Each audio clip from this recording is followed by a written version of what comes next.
Hello friends, welcome back to the new video guys. In this video guys, I am going to show you guys how can you set your phone ringtone in your Infinix phone. Guys, you want to set your phone ringtone in your Infinix phone, so guys you can set. And guys, now let's see how to set phone ringtone in our Infinix phone. In this video guys, I am going to show you friends. So first of all guys, open your phone setting to set your phone ringtone. After that guys, scroll it and guys click on your sound and vibration setting, tap here and guys scroll phone ringtone 1 and guys phone ringtone 2 guys where you want to set. So first of all guys we will click on phone ringtone 1. So which ringtone guys you like, guys choose any ringtone like this ringtone, electronic sound like phone, practical. So I will guys this electronic sound.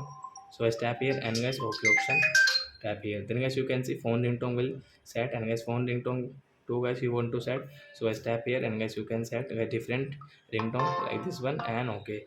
So a phone ringtone will set into electronics and guys second phone ringtone is different. So like that guys you can set your phone ringtone, guys you can see your ringtone sound. So I hope friends you have understood how to set phone ringtone in our Infinix phone. So that's it guys, thanks for watching. So guys now we will meet on next video guys with new topic. Before going guys, please go and like my video, subscribe my channel. Bye bye friends.